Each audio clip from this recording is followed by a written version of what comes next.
Hello, everyone. Wednesday night late show. PGA Golf from Awesemo.com. You have myself, Ben Raza, here with my partner in crime, Jason Roslin, and we have a good one. The fifth major. We got the Players' Championship.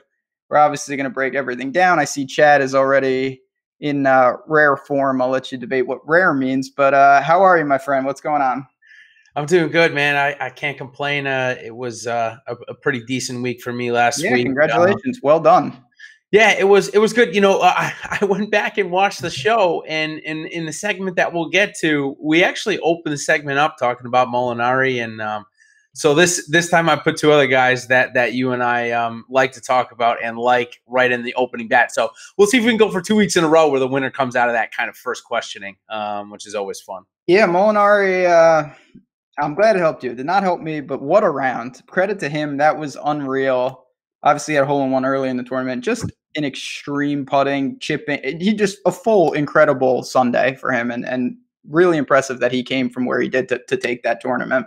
Yeah, and that was kind of one of the things that I wanted to bring up, prior to getting into this week, and it can certainly be a carryover. But we saw Molinari, of course, in Mexico. He was pretty good tee to green. It looked better than it had been, and obviously there's players like him, and there's probably five that you and I can think of off the top of our head that they're just elite tee to green. And I mean that they every week they're in the top 10 or top 15, but their putting is just dreadful.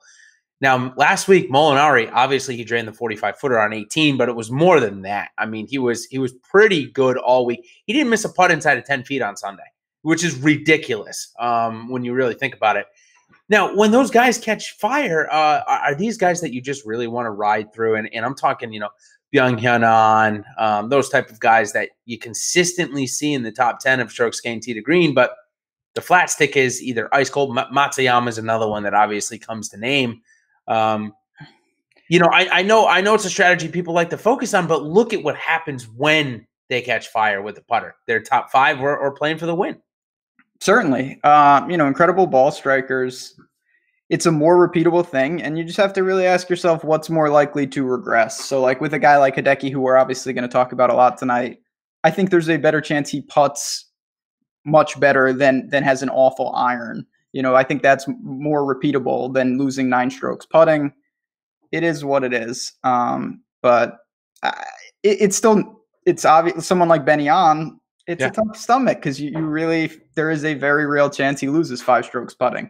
It is what it is, but you summed it up nicely. When they're on, if they can get hot for even a round, look what can happen. So that upside is always baked into a guy like that. Definitely. And other thing that I kind of wanted to make note of, and I like Bay Hill. It's a good golf course, but TPC Sawgrass is second to none. The last 3 holes at Sawgrass are so fun and exciting. You're going to get some eagles. Obviously, we saw an albatross last 2 years, actually, we saw an albatross. And then 17 and 18, of course. But anyways, beyond that, what we noticed last week, late in the day, when it was 75, 80 degrees, wind had been blowing about 10, 15 all day, which it's going to do this week. The golf course got difficult. And Saturday, it got difficult for Fleetwood and Keegan Bradley, obviously, for both of them. Dreadful rounds. And then on Sunday, it happened to Fitzpatrick and Rory. Not as bad, but significant enough, obviously, for Molinari to post a number and win the tournament. So, we're not too far from Orlando this week. Could we see similar? We're going to see almost ideal and similar type of weather conditions. Is this something we want to focus on for Showdown and maybe something to look at, on the betting side? Obviously, we can't plan for it in DFS, but for week long, or maybe we can, but at least it's something to talk about. It's something, yeah, I think you don't want to, for week long, I think it'd be a mistake to overreact. It's just too hard to quantify. Exactly. Showdown, things like that. Yeah, I think you do give a lean to guys who can get out early. Obviously, the wind is going to be, I'm playing it pretty straight up. It's going to be windy in spurts, and then it's not going to be windy. So you can stack some. I say the same thing every week. I'm stacking some tee times, no doubt about it, but I'm not overhauling my player pool because of anything. It looks like it's going to be pretty moderately windy all of Thursday and some of Friday. Yeah, certainly. And it's a great transition. I do have one more note about last week, but it's actually about one of the players we're going to talk about right off the top. So I'll save it for that.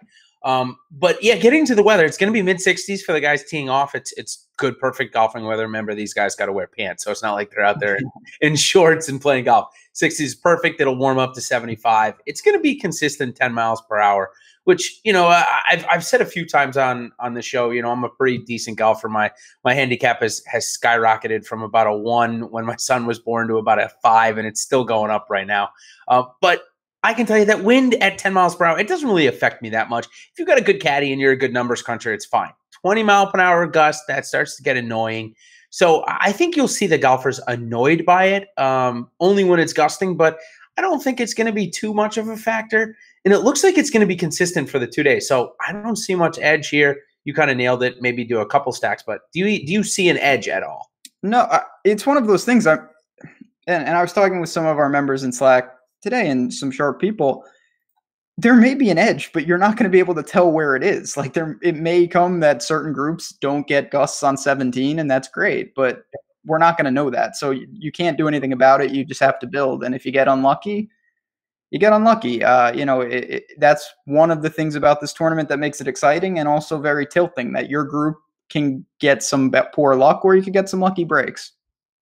Yep, totally agree. And you know, we saw Tony Finau, I think it was a couple of years ago, was absolutely tearing up the course. The wind was going great. Everything was working. He got it to 17 and took an 8. And that's what can happen. So, yeah, that's what this golf course can do. So, all right, let's get into some tee times. Just because I think it's important, you can take this for showdown. You know, Ben and I are going to just kind of look at it and just talk about if we want to stack the tee time or you know, give some high level stuff about the golfers. Most of them we're going to talk about in our next segment. But first one that's going off in the morning, I actually wrote them down backwards, but it's actually Thomas, Zander, and Justin Rose. Pretty good pairing. So 2 Justins and Zander. Pretty power pairing. Interested in the morning for any of these guys or any of these guys that lead your board this week? So Rosie is one of the guys that has certainly increased for me as the week has gone on. You know, he had an ugly weekend last week. I don't worry about that. Literally, I could not care less. He's just an utmost professional. I think he's one of the best players in the world. He might be the best player in the world. He will be ready to play. You know, and his game is just phenomenal right now. Minor bump in the road, and I expect a good performance.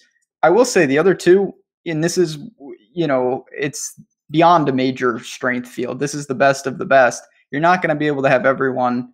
I'm underweight on both Zander and JT. I'm not even sure how much I will have. There's a chance I don't have any at this point, and it's not because I don't think they're both incredibly talented. I just like other guys in those price ranges. So Rose by far my favorite of the 3.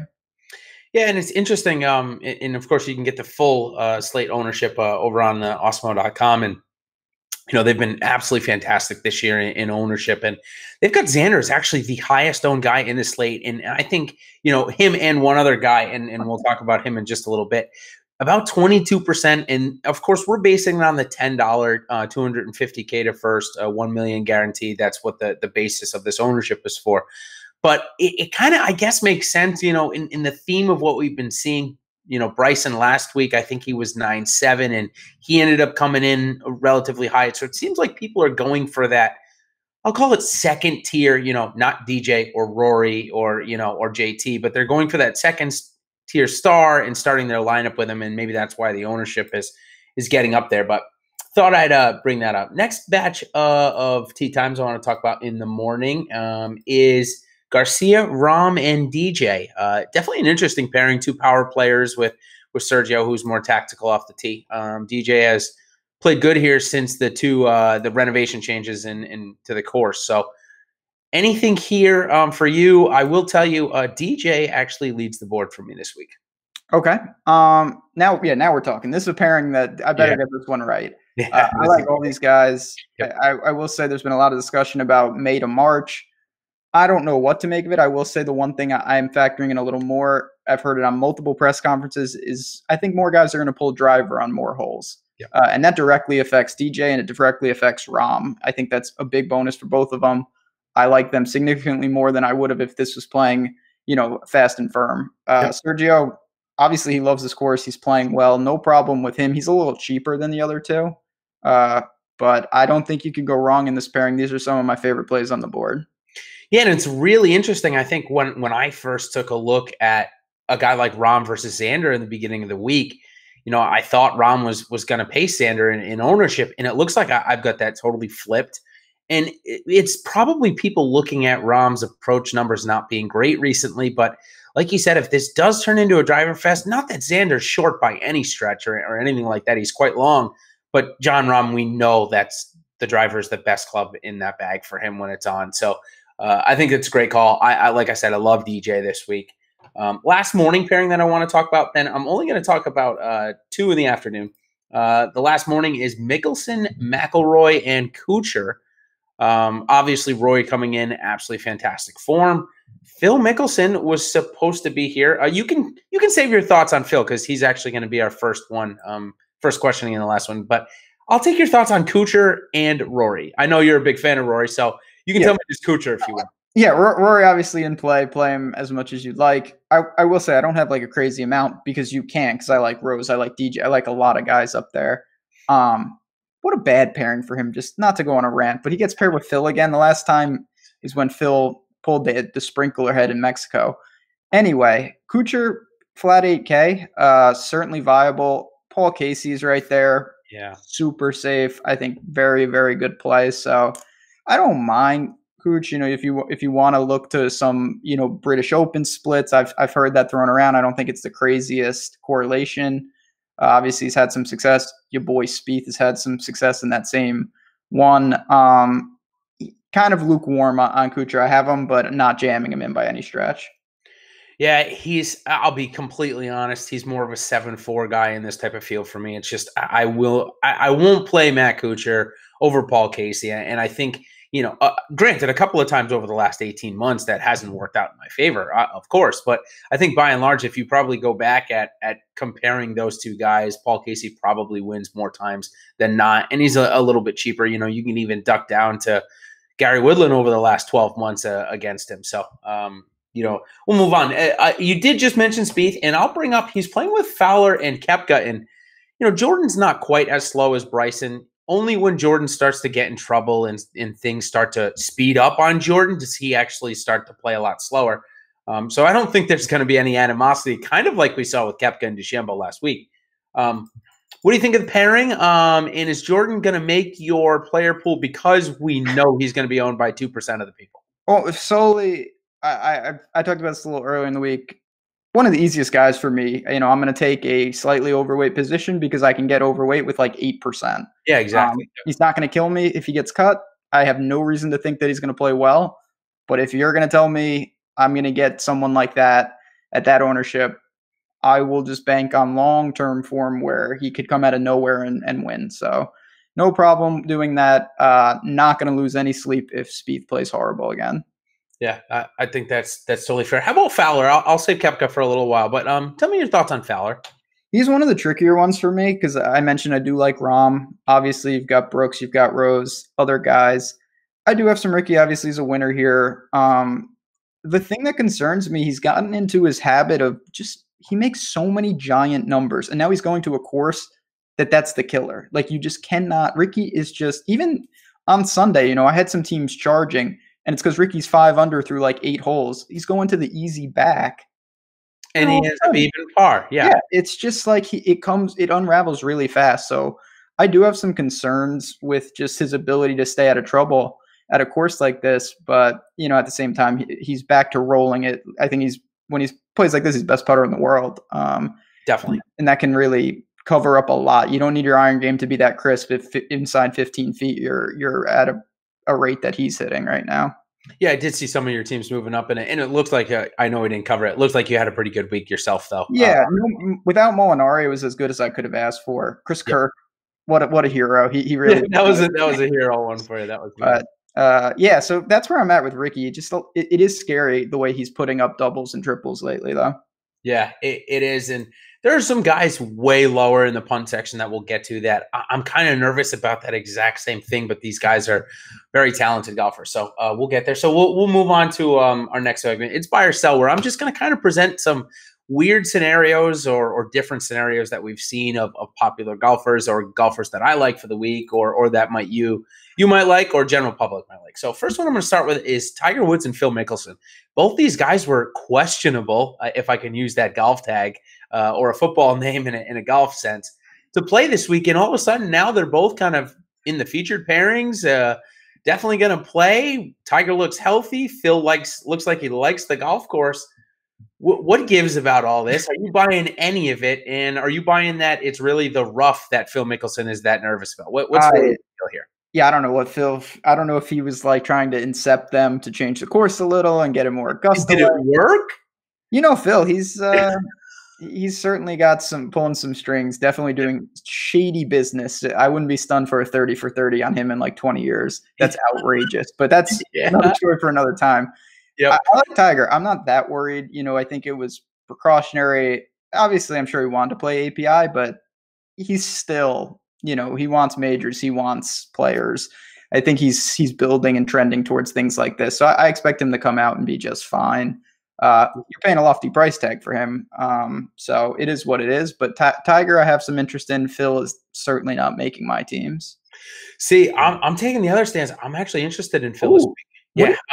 How popular do you think he's going to be? So, again, I'll tell you the guys at Awesome, they've been doing a fantastic job. They got him at about 10%, just under 10%. So for me, it sets up as a nice pivot, and I like Phil at 7,900. He's a guy that I know he's going to get birdie looks if he makes the weekend. He was in the golf tournament last week before he totally fell apart. I mean, he had that. I don't mean to laugh, but did you see the one where I tweeted out where he was literally hit the ball into a temporary fence where, first of all, it looked like his ball was out of bounds. But and then the ball dropped out of bounds, and he still got a drop out of it. Anyways, he missed the cut. I don't think he's going to miss the cut this week. And there's just so many birdie chances at 7,900. I like him and Paul Casey there. So, yeah, Phil's kind of that play for me that if he was 8,700, I would not be interested. But at 7,900, he definitely perks my interest. And I'm a Tiger truther. I'll play Tiger. Every week that Tiger tees it up is a reason for me to play him because he will not at this part of his career. We just saw the last 2 weeks. I mean, he was at 20 minutes from home. He didn't play. If he's not happy or he's not healthy, he's not going to play. So when he plays, I'm going to play him, no doubt in my mind. Next two guys, two highest owned guys on the slate, possibly. We talked about Zander a little bit. Gary Woodland's the other one. Before we move on to Gary Woodland, though, knowing that Xander's going to be the top guy this week, possibly, does that move you off of him? For me, it does a little bit. I'm not going to lie. Yeah, that's surprising to me. Obviously, we'll have to monitor it. I didn't see that. It makes it, that's a good development for me. I hope he's 50% owned because I wasn't really, I prefer Fleetwood. I prefer Sergio. So fire him up, people. Go ahead. Go on the Zander train. Leave me alone. That is a surprise, I will say, though. Yeah, and Gary Woodland turned into a little bit of a fave for me this morning. With the guys around him, the approach numbers have been sketchy. I know that he had 2 water balls at the Honda Classic, which kind of, maybe made that statistic a little bit. But I don't know. What do you think about Gary? 20%. I mean, it's kind of hefty. Granted, his price $7,500. And people love to play him. So you would think that maybe Tony Finau should be down here too. What do you think about Gary? 20%. He's obviously. He's found a lot of consistency in his game. The price is really appealing. I don't see anything in terms of a big red flag. The ownership is a little scary, and there's a ton of viable pivots both ways. Poulter, one of those guys. RCB is in there, and then one-offs for me like Leishman. One-offs. I mean, I don't think that Noren's game is just falling off so badly. I don't know if you can go there, but CH3. So I don't mind Woodland. It's just for me a question of, do I want to devote 30% of my teams to him? I don't think the answer is yes on that. Yeah, I think I'm probably there with you, especially if it is going to get lofty. And if it gets loftier in the higher dollars, I guess that's where I get a little bit concerned, and we can talk a little bit about game strategy. If in that 3, let's call it the 150, which is crazy top heavy this week, and like it or not, I like the price point. So regardless of the contest structure, I'm probably going to play in it most weeks. It's just a really nice price point. In that specific instance, Woodland could get up to like 30-35%, if most people want to just jam him in. At that point, is it a good fade, or does it become a problem if he ends up top 15ing? You got to have him in your team at that point. because he's the low price chalk, right? It's not like he's JT at 11.1 or DJ at 11.4. He's 7.5 chalk. You certainly. So it's interesting, and that's the dynamic you got to take. There's big, like, I remember Noren for some reason comes to mind. There were a couple times he was sub 7K chalk. If he comes in like 8th, it's not over, but it's pretty close to, like, you're in a huge hole. And Woodland does fit that mold. For me, this field is so strong though that it's not just about him kind of by himself. There are so many other guys that I feel the same way about. So it's not where I'm saying, God, this is such a tough fade. I feel confident with my pivots off him, and I'll take the chances at a third, a fourth of the ownership. Yeah, I think that's a good point. Next, guys, that I want to chat about, it looks like, well, you already told me, Rosie, you're back in. It looks like he's going to be one of the lower-owned guys, but the lowest-owned guy over 10K this week, same thing as last week, it's going to be Brooks Koepka. And I saved one of my notes that I wanted to talk about, pre-moving in, and I'm like, I'll just loop it in with Koepka. You look at his back nine at the API, on Friday, and it was like, Brooks, what are you doing? Are you really? It looks like you're not trying. And I'm not going to come out here and say he wasn't, because I'm not inside of Brooks Koepka's head. But let's be honest, Brooks Koepka is a big-time, big event golfer. He's won 5 in his career, and 3 of them have been majors. So obviously he gets up for the big ones. This is obviously, call it the 5th biggest of the year. What are you doing with Koepka as the lowest owned guy under 10K? Does he naturally just get into your player pool because of that? Or is it you're going to fade with most of the public? It's interesting because it's true. He's such a tough guy to project because, you take away, I know it sounds great, take away his majors, it's like he's never won out there. So if you don't think those count, I don't know what to really tell you, but it's certainly a tough guy to peg. The other thing is he, as much as it did seem like that, he does not like to miss cuts. He's adamant about that. I heard it again in the presser today, and he's usually very consistent. So it was surprising to see him go down like that. I would be, I don't think he's starting a missed cut streak. That's for sure. Definitely in a nice bounce back spot. It's just, you're not talking about comparing him to guys he's better than. You're talking about, do you want him or Rose? Do you want him or Ricky? Do you want him or, these 9 and 10K guys, and these are the best in the world. So I have some Brooks, but another guy that unfortunately I just don't have enough percentages to get to him at a massive clip. Yeah, let's pivot to Ricky for a second. I know you like Rahm. You mentioned him, so he was in my next bundle of guys to chat about, but we can skip him. I'm leaning more towards Rahm as well. But next 2 guys kind of seem out of form. I know Fowler just had the second place a couple of weeks ago, but even then it was up and down, and he was just lucky that the winning score was in the single digits where he was able to stay in it. But I don't think it's going to be single digits this week. So if he has that blow up hole, it's going to be a problem. But Fowler and DeChambeau, I mean, talk about roller coasters right now. What are you doing with it? I know you mentioned Fowler a little bit. How about Bryson though? A little interesting. Looks like the ownership's going to come down. He won't be the highest owned again. But it's a roller coaster. It really is. And the thing that scares me about him is he's so technical, and it seems like when he gets off track, he has a tough time getting back. It takes like almost a full reset. Now, maybe you say in between tournaments, that's what he's getting, but I'm not sure. He looks, when he's off, really off, and his irons have been scary bad. So he is a distant third behind the other 2. He's still an incredibly talented player, and I don't, with the ownership drop, you can go to him. There's no doubt. I don't think he's certainly not unplayable, but I have a lot more concern with him than I do most of the 9K range. I do too, and especially when you got these next 2 guys, Molinari and Fleetwood. And I'll be totally candid with you. I was all over Molinari last week at 9%, at 9,000, and now here he is at 8,600, 20% owned, close to it. And you see me probably not playing him. Now, I'll tell you, I don't like to play anybody coming off of a win the previous week. I heard Jordan Spieth talk about this, and it's very taxing mentally to get into a winning mindset and do it again the next week. He talked about this, and I'm not saying that Molinari can't do it, because Spieth also talked about the spillover effect, where if you can keep that going for the first 36 holes, you might be able to get right back into it. Almost like we saw Keith Mitchell.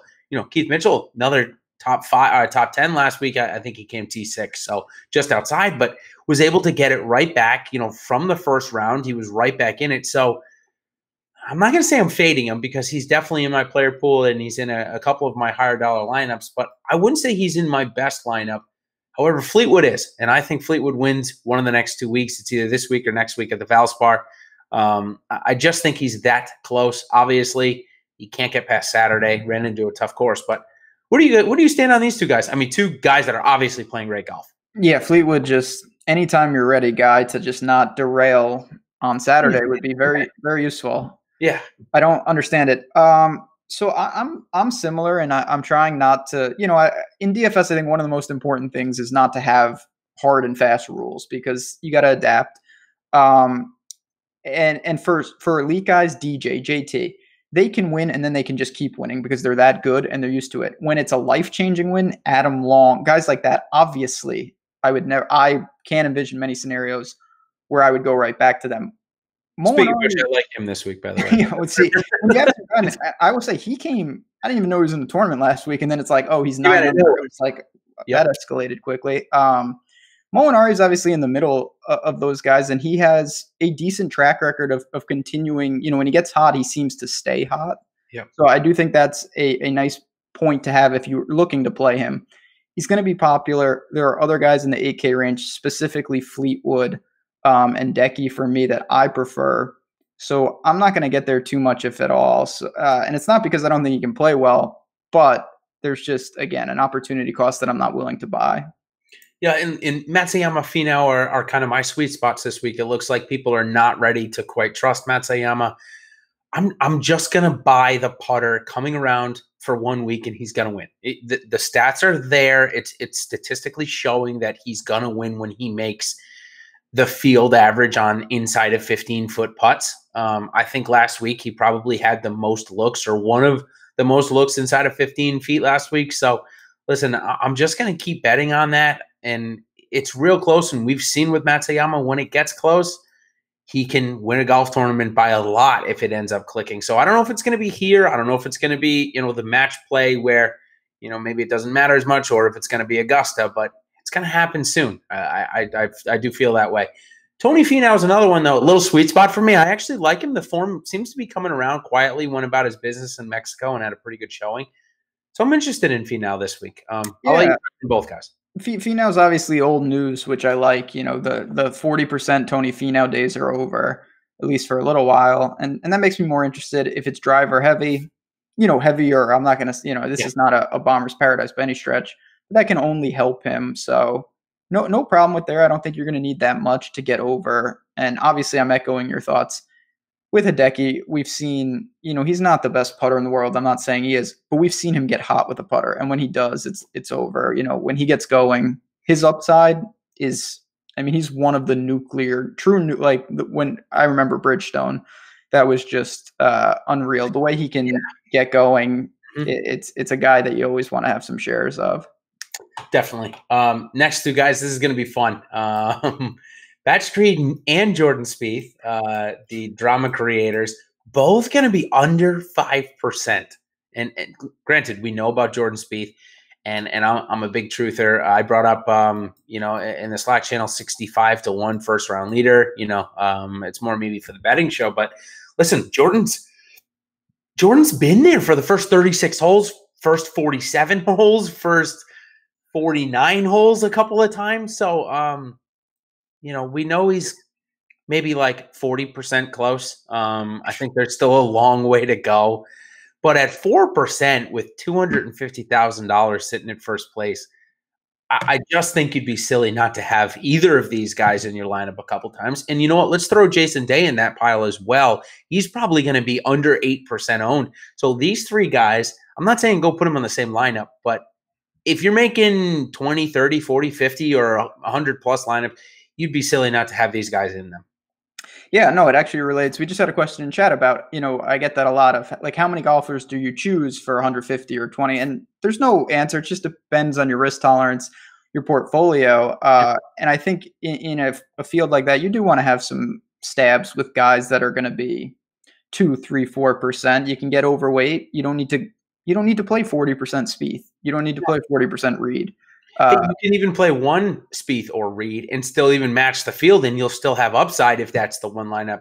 And that's what I think. Build around that core, right? If you build around a core of guys, even if it's two cores that you have building around, and you mix in these low-owned guys, and even if you only have one of them and you're doing 20 lineups, still 5%, and you're still going to have upside if it's the one lineup that ends up matching the other guys. So, I'm going to have him. There's no doubt about it. I'm probably going to go overweight that I'd normally say. I think my lowest this year I checked has been and we're talking the big $5.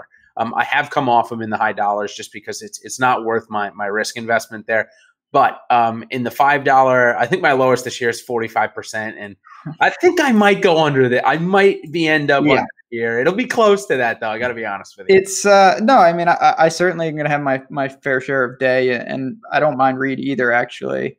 And they just, again, a field this strong, a lot can happen, and it's a week with so much water. I'm not saying you just take the ownership and you zig where everyone zags or whatever, but at the same time, with some of these guys, I think that I'm willing to take just stands purely on that. Yep, I agree. We're gonna get into the chalk zone section of our show. We should get like a chalk zone banner here. This is the mid-price one though, and we talked a little bit with Woodland about this. Last week it was RCB at 7,500 that you almost really needed to have. He was so high owned, and this is what kind of scares me about mid-price chalk is that they're so easy to fit into a lineup. If they end up top 10, man, it's almost like you got to have them if you want to have a top lineup. So a couple of guys this week at the top end of the 7K is Paul Casey and Henrik Stenson. It seems like both you and I like Paul Casey. Are you ready to jump right back into Stenson, or are you going to take the ownership and go more into Casey? So Casey's a guy that I think he's very as safe as you're going to find, cash viable. Stenson, I don't know what it says. I'm interested, and we'll never know, obviously, what the narrative would be if he just shot like normal on Thursday, normal on Friday, cruised through the cut, and ended where he ended. But the way he shot, 77, and then he rebounded with 6 under on Friday, I almost think that that's more encouraging. It would have been so easy for him to just continue this awful stretch. It was such a radical change, and he really was good the last 3 days. So I have some interest there. It's hard not to kind of see his name and still feel like he's underpriced. Yeah, and I got I got down to it, and it was like Phil Mickelson or Henrik Stenson because I like Paul Casey. So it was Paul Casey first, and then it was okay. Do I want to go Stenson or Mickelson?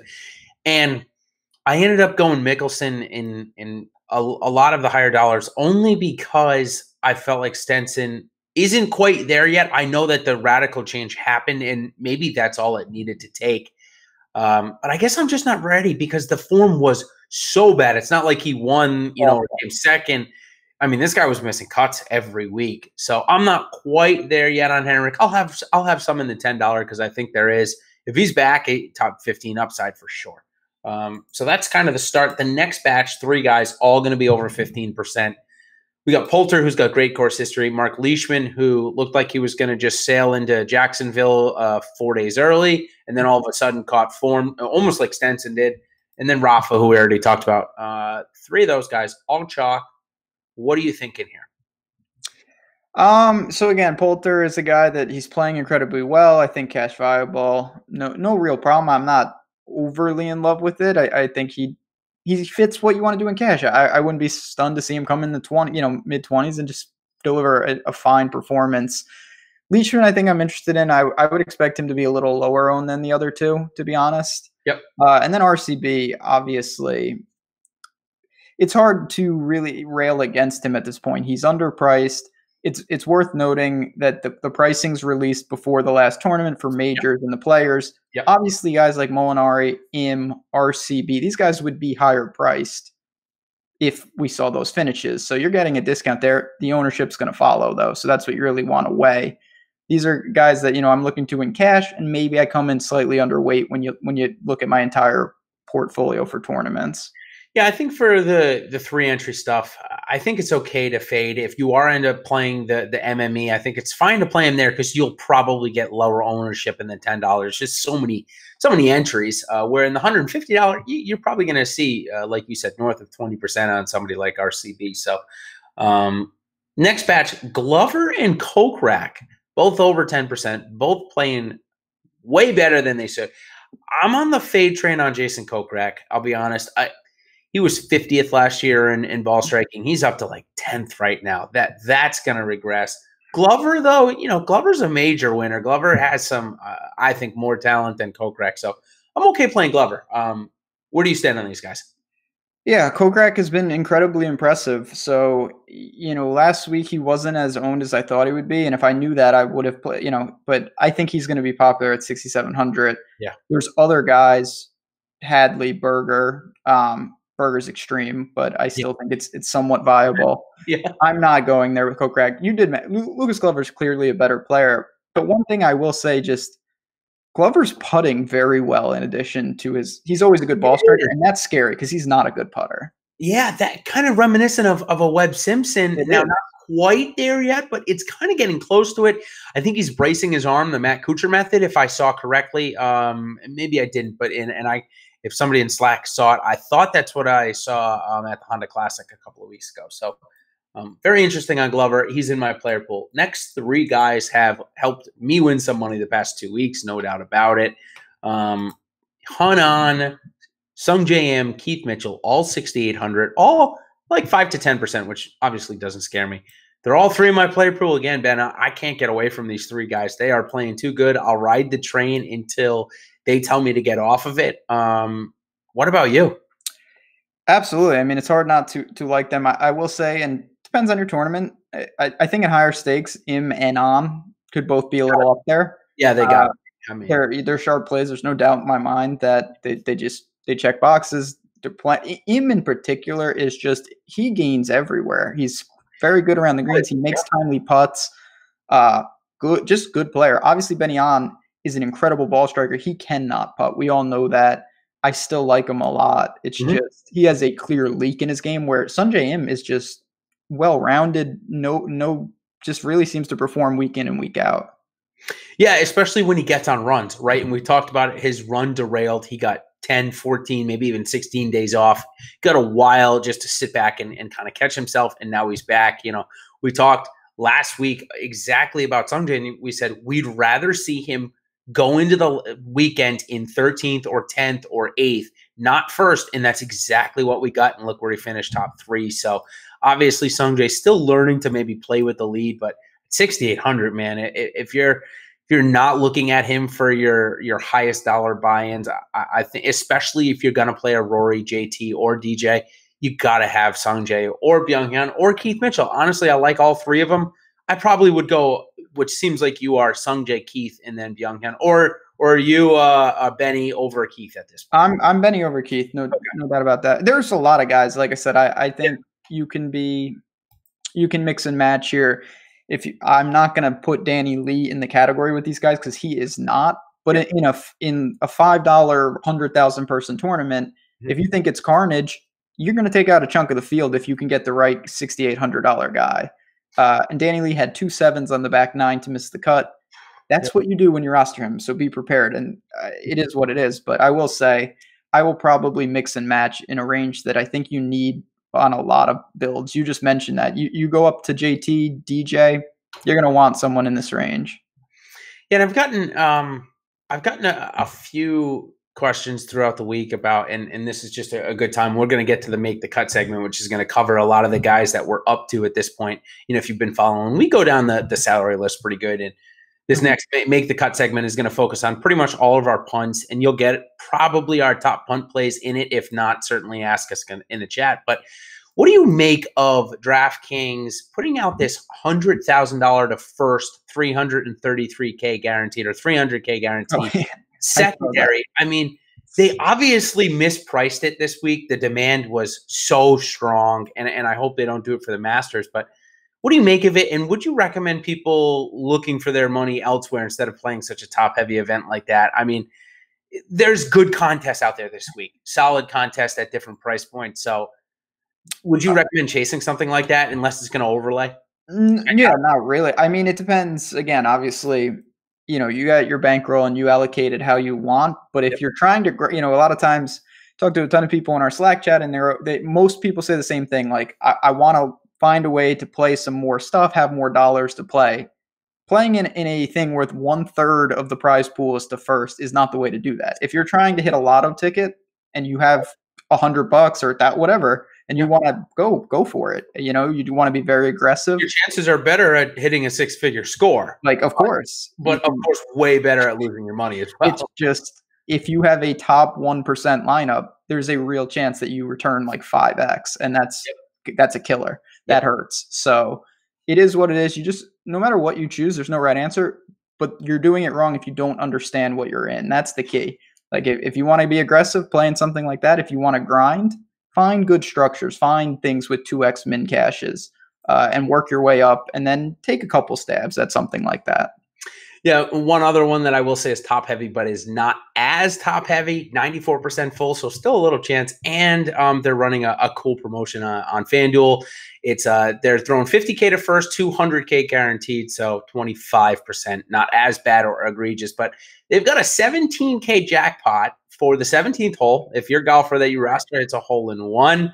You get to share this jackpot. And man, Sergio last year, yeah, you would have won maybe a couple $100, but the one I'm thinking about is 2 years ago with my buddy Willie Wilcox. Man, he was probably like 0.01% owned. You could have been the only one. You could have been the only one. It's kind of cool. Just wanted to bring that up before we go into our punts. So you got a little time in there. It looks like it'll fill probably within the next 45 minutes. So if you haven't got in, that'll be fun. So our next is Make the Cut segment, where we're going to focus on these probably less than 7K guys. First one I'm going to start off with is a guy that almost came back to win the Honda Classic, and Ryan Palmer. Does he play all 4 days this week? Ooh, the waterman himself. I'm going to say no, but yeah, I'm going to leave it at that. I think he finds too many hazards. Yeah, it interests me that the course may be playing a little softer. Because he does have a little bit more length. Been playing good. I'm gonna give him in my player pool, so I'm gonna say he gets through. Cold crack. No, nope. It's gonna come crashing down. I know I keep saying this every week. I'm a broken record, so no. I'm on the train. I'm on the fade train this week. How about Matt Wallace? I know that he cost one of our Slack chat members. That was DK. Cost him the $5. It was the most brutal thing I ever saw. I will say I was very tilted on Sunday. It was not the Sunday I envisioned. I really had some good equity going, and then I logged on and I saw that, and I felt awful. That is as bad as it's going to be. So shout out. I believe it was DK for just brutal. Matt Wallace, excellent call by you. He played very well last week. He's playing good. I don't mind it. He's another one in that low sixes. I do think he plays all 4 days. Yeah, here's the thing. I don't want to read too much into this stuff because I hate when I do, but sometimes it pans out, sometimes it doesn't. He put out a tweet that had himself taking a picture of him kind of like grasping the fencing or something there, and he was like, I put my all into this. And it just makes me a little nervous that, like, okay, we may be down for a letdown. We've almost got temporary membership at this point. I think maybe if he makes the cut at the Masters, he'll probably have it. So he's already accomplished quite a bit this year in his couple of starts. So I don't know. I actually might be more tempted to go down to Lucas Beauregard, who's the next guy on my list. Do I think Wallace gets through 4 days? He's such a good putter. I brought this up last week. So I'm going back to back on Euros, I guess, on my hot take calls. I think Wallace gets through, but I don't think we're going to see a top 20. However, I'm interested in Lucas Beauregard again. I think if it does play softer, he hits the ball a long way. We saw him play great at Honda. I'm nervous about the big numbers, though, for Lucas, but I got him playing all 4 days. Yeah, it's similar, Haotong Lee, Olesen, a lot of those guys. The upside's immense, but can they stay out of the drink? Can they avoid the big numbers? I'll say he squeezes through, but certainly concern.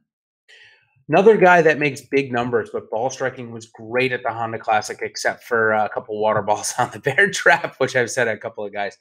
Min price, though, on DraftKings. He's in my player pool, so I'm giving my answer away. Trey Mullinax. In mine as well. He fits a specific need. If you jam up top, he's flat 6K. He's made 7 straight cuts.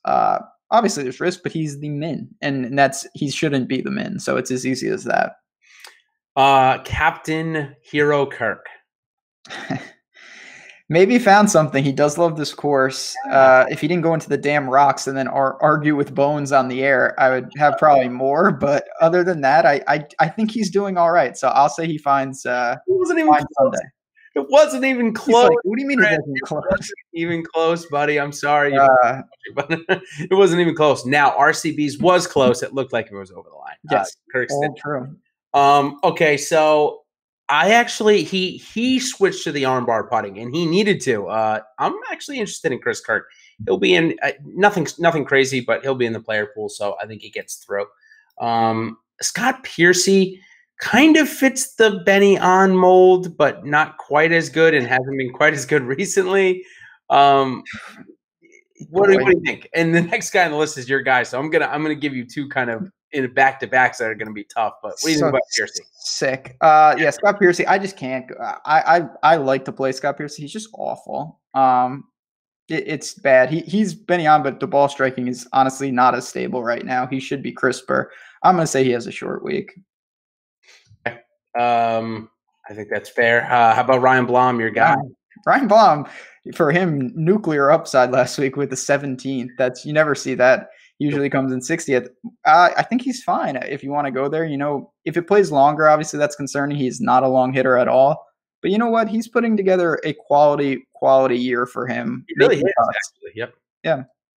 And if you just make cuts and come in the top 30 a couple of those times, if you make 75% of your cuts, come in the top 30, and I think it's like 40%, you're totally fine. So next guy, local guy, has had his troubles on 17. Russell Knox. In my player pool this week, I like him. I think he's a bit underpriced. How about you? I don't want to say one of my favorite plays, but certainly one of my favorite punt plays. Just a guy that he can handle this course. He has Jacksonville. Everything lines up for him to play well. Wind is not going to bother him. He's obviously Scottish. Just don't go in the water 5 times on 17, Knoxy, and we'll be fine. Jimmy Walker. No, how he played good here at any, he is the biggest sprayer. I don't understand. I have no interest. Yeah, I'm out as well. Kevin Kisner, who got himself into good position, then disappeared. I don't know what's going on. Maybe a little bit from me. I think he gets through the weekend, though. I think he's playing good enough to play the weekend. Definitely good enough to play the weekend in my book. Not firing on all cylinders. I do have some, though. Bo Hostler, kind of same boat. I don't know what to make of him. He needs to get the nuclear putting back because he's just not. The other part of his game is not good enough. And not strong enough. To my next guy on the list, which is funny. Spieth, you think he makes the weekend? He has trouble here. He has trouble everywhere right now. I do. I think that maybe starts going. No, probably not. I mean, I'll just say this about Spieth. I'm not predicting he does anything magical, but I think he's going to play just fine. Not for what his standards are, but maybe I'm too, optimistic. But I think he makes the cut, and from there we'll see what happens.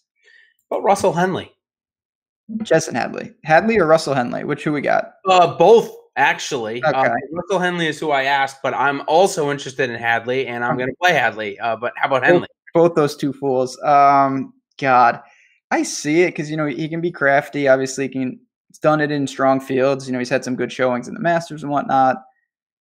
I prefer Hadley to Henley, but I think he's in the Knox bucket of guys. Not the longest on tour, but certainly can make it work at a course like this. Yep, I'm tend to agree with you there. So I think I want to spend a couple of minutes on FanDuel this week, maybe a little bit more than we normally do, just because there's some good prize pools. $50K for the $9. If you were able to get in the $500 before it filled, it was $25K to first, so not bad. And they also have a $3 where they're throwing $5K to first, $20K guaranteed. So top value on the board. What do you think FanDuel's doing with Tiger Woods? Because it's obvious it's the literal best value on any site anywhere this week is Tiger Woods on FanDuel. What do you think is going on there? I know that I was about to just mention that. I don't really know. It's clearly enticing. He's going to be very popular over there, but man, it makes your decision a lot easier. He's, one of the highest owned guys or highest priced guys on DraftKings. That's not the case. He's towards 10th on FanDuel. Makes it a lot easier to build around him. Speaking of guys, I can't believe we've gone 54 minutes and I've made it that long without talking about Patrick Cantlay, incredible. He's a huge play for me this week. I think you're going to find me playing him at 8,700 every week, and I'm going to just live or die when he doesn't come in the top 25. But FanDuel 10K, man, that just seems, I mean, that's at or below the average per person on DK. He's 8,700, which is about $400 more. So love Patrick Cantlay and Tiger Woods. That's very scary for me because I know they're going to be high owned because of it. I'm still going to play him though. Yeah, I'm glad you brought him up because I actually have Patrick Cantlay in some really important lineups. Yep. And I feel pretty good about it, honestly. I don't worry about the layoff with him, and I don't worry about taking guys who are obviously mispriced on FanDuel. You just want to be cognizant of it, and with your other spots, maybe you throw in, some of the people we've talked about during the show that are going to be a 2% or a 4%, and that's where you get your leverage. One of those guys I think is going to be Adam Long this week. He's down there at 7,600.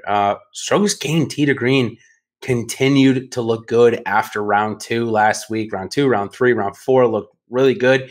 He had he got a little lucky. I'll talk about this for a second. He got a little lucky on 10. Yeah, he had 2 eagles on that back. Yeah, he drove it over the corner, hit the cart path, got 40 yards of bounce, rolled into the greenside bunker, and he holed out from the greenside bunker. He won't ever do that again in his entire career. I don't think we'll see it again for another 20 years. That's how that happened. Yep, crazy. And that was on 10. So if you guys know API, it is a 380-yard par 4. So he's not driving it 360 yards to put in the greenside bunker. Regardless, he looked really good. Everything looked pretty good. So I don't mind him as a punt on FanDuel. He's a little bit more expensive on DK when you have Trey Mullinax at min price. It's just silly to me. So another one that you and I like a lot is Kevin Tway. Any interest on either site? No. I shouldn't say no. If I build enough bomber stacks, I may have a couple just because I think it could play longer. I could look to him. He certainly has the length. I don't think this is the best course for him, though. I'd rather play someone like JT Poston, who's down there with Adam Long. He unraveled he played with Ricky on Sunday, had a real bad round, but he's been playing pretty well, and I feel pretty comfortable with him as a very aggressive, GPP play. Yeah, and how about Haotong Lee, and this can be at either site, 7,300, 9,300. We just got a question in our Slack chat. I loved him. 2 weeks ago or last week? I get my weeks. I believe it's 2. It's all no, maybe that was last week when he went in the water like 8 times. Yeah, and he +5 first day, and it just didn't look great. He's got all the talent in the world, this kid. He is going to be a force when you don't think he's going to be. So that's an auto play for me. Guys that I have seen come in the top 10 in a major in the last 3 years that have now then gone out and won a tournament, he fits that bill.